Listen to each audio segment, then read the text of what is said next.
आप पूछते हैं कि भाई लखनऊ में गोली किसने मारा, लखनऊ में गोली किसने मारा? अभी आपके बाबा मंदिर में जो घंटा बजाते हैं बाबा, अभी बलात्कार किए हैं, अभी पकड़े गए हैं, 50,000 के इनामी थे। ये अपराधी कहाँ छुपे हुए थे? मंदिर में चले गए हैं। तो हमको लगता है अगर इस मंदिर में है तो सभी मंदिरों की तलाशी होनी चाहिए, इसमें सब अपराधी बैठे हुए हैं। अच्छा सर, एक हमारे संविधान के हिसाब से हर 10 साल में जाति आधारित जनगणना होती है, राष्ट्रीय जनगणना होती है। अभी नेक्स्ट अभी आने वाला 2021 है। कुत्तों की गिनती होना चालू हो गई है, लेकिन ओबीसी की गिनती अभी होने की कोई वो नहीं। देखिए, दुर्भाग्य है इस देश में पिछड़े समाज के कुछ ऐसे लोडर हैं जो समाज की लड़ाई नहीं बल्कि वो अपना पेट भरने के लिए, जैसे मालिक के यहाँ दुम हिलाते रहते हैं, मालिक को देख करके कि मालिक खुश रहे तो भौंकते रहते हैं दूसरे को।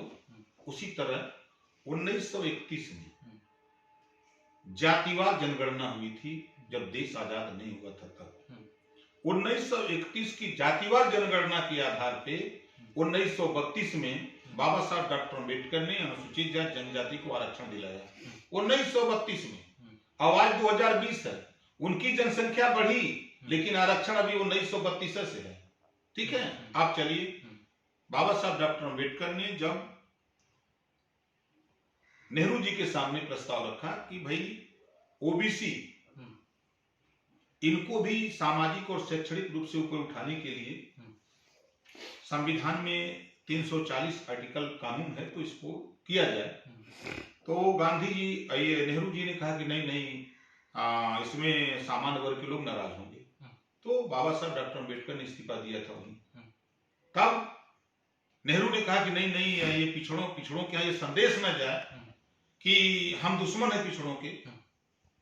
तो तब उन्होंने बाबा साहब को फिर मना करके 1953 में काका कालेलकर आयोग गठित किया। काका कालेलकर आयोग की रिपोर्ट 1955 में आ जाती है। काका कालेलकर आयोग पिछड़ों को 52% रिजर्वेशन देने की सिफारिश करता है, लेकिन 23 साल तक यही कांग्रेस जिसको आप बता रहे हैं, इसके मुर्दा होने का यही कारण है। 23 साल लगातार इन्होंने काका कालेलकर आयोग की रिपोर्ट को लागू नहीं किया। फिर जब चौधरी चरण सिंह ने 1978 में जब दबाव बनाया कि इस रिपोर्ट को लागू करो, जब उन्होंने हलचल पैदा किया तो मोरारजी देसाई प्रधानमंत्री थे। तो ये चालाकी से, जैसे इस समय मोदी जी हैं चालाक है ना, ये तो पहले सामान्य वर्ग में थे, इनको चालाकी से बैकवर्ड में शामिल कराया गया कि बैकवर्ड का चेहरा दिखा के वोट लिया जाएगा खाली। तो उसी तरह मोरारजी देसाई ने नेहरू एंड कंपनी के चेलाओं के द्वारा साजिश के तहत 1978 में बिंदेश्वरी प्रसाद मंडल, मतलब मंडल कमीशन के नाम से एक आयोग गठित कर दिया। 1978 में मंडल कमीशन बनता है, 1980 में रिपोर्ट आ जाती है। मंडल कमीशन की सिफारिश होती है कि 27% रिजर्वेशन पिछड़ों को दे दिया जाए। अब 1980 में रिपोर्ट आती है और 1990, 10 साल यही कांग्रेस, यही बीजेपी के लोग उसका विरोध करते रहे कि नहीं इसको लागू न करो, रद्दी की टोकरी में रखे रहे। ठीक उसके बाद बीपी सिंह आते हैं, मंडल कमीशन की चर्चा करके प्रधानमंत्री बने। 1990 में उन्होंने घोषणा किया कि हम मंडल कमीशन लागू कर दिया। फिर 3 साल तक विरोध होता रहा। कौन विरोध करता था? कोई बैकवर्ड शेड्यूल कास्ट माइनॉरिटी के लोग विरोध करते थे, यही जो नेहरू एंड कंपनी के लोग, ये लोग विरोध करते रहे। उसके बाद स्थिति क्या होती है कि 93 में मंडल कमीशन ने 22 सिफारिश लागू किया है। तो 93 में 2 बिंदु पर लागू होता है, 2008 में आकर के उच्च शिक्षा में लागू होता है। और 28 साल हो गया, 27% रिजर्वेशन लागू हुए, 28 साल हो गया, अभी 6.8% ही कोटा पूरा हुआ है। अब आगे देखिए, अभी गरीब सवर्ण, बाहर प्रधानमंत्री, बाहर बीजेपी और बाहर पिछड़े समाज के नेता जो बीजेपी में हैं, ये तो हमको लगता है मुर्दा से भी बदतर है। ये सब मुर्दा से भी बदतर। इस नाते कहता हूं कि जब सुप्रीम कोर्ट का बैरियर था, सुप्रीम कोर्ट का आदेश था कि 50% से ज्यादा आरक्षण नहीं होगा, मोदी जी ने उस बैरियर को तोड़ दिया। गरीब सवर्ण जिसके पास 8 लाख सालाना कमाने की आय है, 5 एकड़ जमीन है, वो गरीब है। और पिछड़े दलित अल्पसंख्यक जो साल में 50-60 हजार कमाते साल में, और वहां 66,666 रुपया एक महीने में कमाने वाला, और यहाँ 60,000 रुपया साल भर में कमाने वाला, वो गरीब नहीं दिखता मोदी को। अब इस नाते हम पिछड़ों से कहना चाहता हूं कि यह पिछड़े समाज के लोगों, आप अगर वास्तव में मर्द हो तो बैरियर टूट गया है, बैरियर टूट गया है, निकल पड़ो, इकट्ठा होकर के लड़ो, 27 के आरक्षण को बढ़ा के तुम भी 52% कराओ, ये लड़ाई लड़ो। और खाली जाके मोदी मोदी भटकना हो, योगी करना हो, तो तुम भी साहब माला ले लो, माला ले लो, कंठी बड़ा बड़ा बिकता है बनारस, हम खरीद के दे देंगे, वहां मार्केट है, वहां बिकता है, ले लो, जटा ले लो, अब साधु बन जाओ, जा कहीं कंठी जपो, समाज में जाकर के गुमराह न करो समाज को। तो क्या लगता है सर, इसके लिए आप आंदोलन करेंगे जातीय आधारित जनगणना के लिए या नहीं करेंगे आप? देखिए, हम तो चुनाव आयोग को चिट्ठी, राष्ट्रपति को चिट्ठी लिखा, प्रधानमंत्री को चिट्ठी लिखा, मुख्यमंत्री को लिखा कि इस देश में जब कुत्ते की गिनती हो सकती है, बिल्ली की हो रही है, गाय भैंस की हो रही है, तो यार इंसान हम लोग हैं, तो इनकी भी गिनती क्यों नहीं करते हो? जो जातिवार जनगणना का फॉर्म आया है उसमें पिछड़ी जाति का कॉलम नहीं है, लेकिन इसके बाद भी बैकवर्ड के नेता अगर भाजपा का नाम लेते हैं, ऐसे लोग समाज के दुश्मन हैं, वो समाज के देशद्रोही का हम तुमको कहते हैं।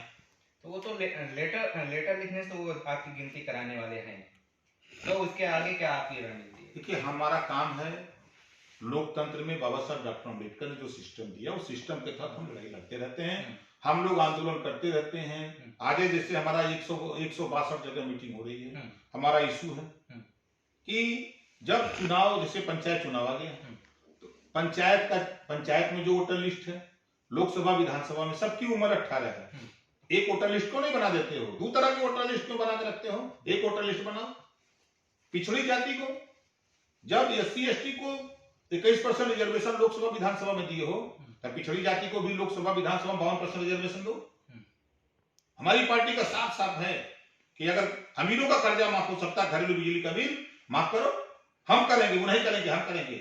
और जातिवार जनगणना उत्तर प्रदेश में सरकार 22 में बनी, तो लड़ाई आर पार की होगी। आप विधानसभा में थे, लेकिन तब आपने आवाज नहीं उठाया है। तो लगता है कि आपने सुना नहीं, हो सकता है मैंने नहीं सुना। 2 साल आज ओम प्रकाश को लोग इसी नाते जानते हैं कि ओम प्रकाश राजभर एक ऐसा व्यक्ति है जो सदन में, सरकार में कैबिनेट मंत्री रहते हुए सरकार से लड़ रहा था। सपा बसपा कांग्रेस के लोग चुपचाप मार के मूक दर्शक थे, और विपक्ष की भूमिका सत्ता में रह के हम निभाते रहे। अच्छा, तो सर अभी 2022 का चुनाव है उत्तर प्रदेश में, और आपने बताया कि हम बड़े 403 विधानसभा सारे लड़ेंगे हम। अभी आप ईवीएम को किस तरह, आप किस नजर से देख रहे हैं? आप 2022 में इलेक्शन लड़ने की पूरी तैयारी बना चुके हैं, आपने सारे डेवलपमेंट कर लिए, लेकिन आपको ईवीएम आपको जीरो कर रही है, उस पे आपको क्या कहना है? देखिए, इस संबंध में भी राष्ट्रपति से लेकर के सबको हमने पत्र अपने माध्यम से भी लिखा है। हमारी भी डिमांड है कि ईवीएम खत्म हो, जहां ईवीएम का आविष्कार हुआ वहां चुनाव मतपत्र से होते हैं, तो यहाँ की चुनाव मतपत्र से हो। ये हमारी भी पार्टी का, हमारे मोर्चे का भी ये साफ साफ कहना है। ये बीजेपी धोखेबाज पार्टी है, इसको चाहे भारतीय झूठ पार्टी कह दो, चाहे बड़का झूठ पार्टी कह दो, जुमला पार्टी कह दो, जो भी कह दो, ये सब उसमें सेट हो जाते हैं। ये लोग धोखेबाज हैं, समाज को धोखा देते हैं, देश को धोखा दे रहे हैं। मोदी जी ने कहा ना कि देश बिकने नहीं दूंगा, रेलवे बेच दिया, बैंक बेच दिया, LIC बेच दिया, कोयले की खदान बेच दिया, 22 विभाग बेच दिया, और भाषण देते हैं कि हम देश बिकने नहीं देंगे। और ये किसान क्यों परेशान है? इसी नाते कि ये जो कहते हैं कुछ करते नहीं, ये सब सिर्फ पूंजीपतियों को। अभी देखिए, मैं कल उतरा परसों एयरपोर्ट पर, वहां बोर्ड लग गया अडानी एयरपोर्ट। आप एक तरफ सरदार वल्लभ भाई पटेल की मूर्ति लगवाते हो और उनके नाम से एयरपोर्ट बेच करके अडानी का नाम रखवा देते हो। क्या रह गई गरिमा पटेल जी की? लेकिन अभी चेंज करा चेंज करेंगे, जानते हैं इनके क्या हालत है। ये गले में माला, विचारों के ताला, ये पटेल जी की हम मूर्ति डाल कर, माला डाल करके सबको संदेश देते हैं कि देखो भाई पिछड़ो, हम पटेल जी के बड़े रहनुमाई हैं, लेकिन उनके विचारों पर हम ताला लगाएंगे, हम करने नहीं देंगे। बाबा साहब के गले में माला पहनाएंगे, लेकिन बाबा साहब के विचारों को हम नहीं मानेंगे। हम महाराजा सुहेलदेव को माला पहनाएंगे, लेकिन उनकी विचारधारा को हम नहीं मानेंगे। हम छत्रपति साहू जी को हम माला पहनाएंगे, हम सावित्रीबाई फुले को माला पहनाएंगे, महात्मा ज्योतिबा फुले को माला पहनाएंगे, लेकिन उनके विचारों को हम नहीं मानेंगे। ये वो लोग हैं, ये गोडसे को मानने वाले लोग हैं, गांधी जी को मानने वाले लोग नहीं हैं। ये आजादी की लड़ाई में अंग्रेजों के सामने घुटना टेकने वाले लोग हैं। ये गांधी जी को नहीं मानते इसी नाते कि हम लोग तो घुटना टेकने वाले लोग हैं, माफी मांगने वाले लोग हैं। ये अंग्रेजों के दलाल थे उस समय। लेकिन सर आपने कहा कि हमने मत पत्र के माध्यम से हमने उनको राष्ट्रपति महोदय या जो भी हैं सबको हमने पत्र लिखा है। पत्र लिखने से क्या समस्या का समाधान हो सकता है? देखिए, बाबा साहब डॉक्टर अम्बेडकर जी ने पावर दिया है वोट का।